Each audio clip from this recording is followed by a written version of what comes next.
Hey, this is Matt. And this is Caleb. We're Boosted Broncos. We've got some cool stuff that we wanted to take you through today.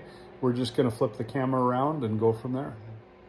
All right, so this is the 77 Bronco that we told you about in the last video, and we're putting a 2020 Raptor powertrain in this. And so you can see from everything on the stand here, we've got our alternate power steering setup that's on the front of this, and that opens up the AC compressor pocket to be able to run AC. You can see our mounts there, and then coming back you can see that we've installed the advanced adapters adapter set that runs from a 6R80 or a 10R80 into the Dana 20, and we've clocked the transfer case in the position that we use for the swap.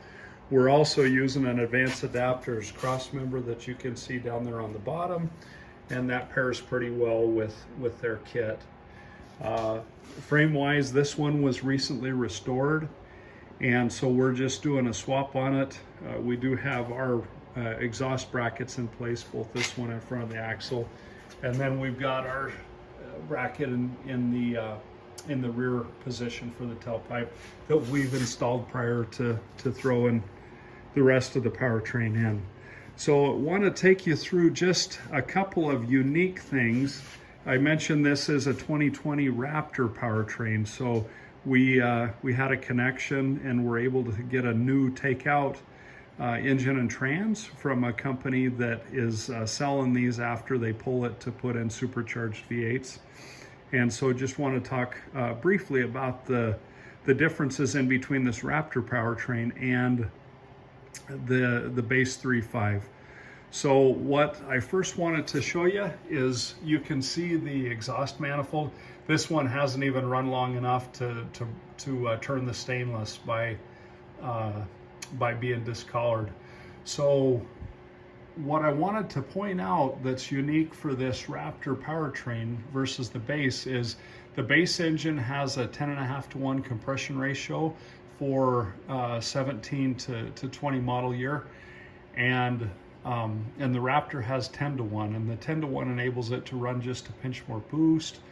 And so with this Raptor powertrain, it gets unique manifolds. You can tell the unique manifold by the semicircular milling spot there. These are upgraded stainless that are a bit more heat resistant, so you can push the heat limits on the calibration a bit, the exhaust out temperatures. There's also upgraded stainless in the turbine housing, and I believe the turbine wheel is also upgraded for heat management purposes.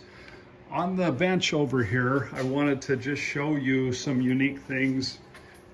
You can see the base manifold here. That's just cast iron. This one's stainless steel. This is the Raptor. You can see the milled notch there. But what I wanted to show you is when you go to identify a Raptor engine, or at least the turbos versus the base, if you look at the part number, you can see JL7E. The 7 designates this is a high output version of the turbo. And then if we go over here to the base, you can see JL3E, and so this is a base turbo. I think that in the use environment for the early Bronco, you can probably get away with running a higher output calibration just because you wouldn't be doing heavy duty towing, which these engines are tested to validate them in some pretty crazy conditions. And because you're not going to be towing at full boost for hours and hours and hours at a time, typically with a Bronco you can get away with pushing the heat limits potentially on base engines similar to what you would for a Raptor. You can see that we pulled the oil cooler off this engine already. If I were to hone in on this one just a little bit, you can see that this is the oil filter that was put on at the engine assembly plant.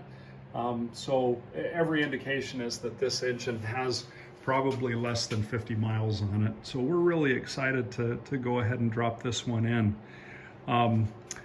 As as we prepare to drop this guy in, just wanted to mention we'll be posting videos in the next few days that highlight our exhaust system, which we're finished with. This is a stainless steel mandrel bent exhaust system.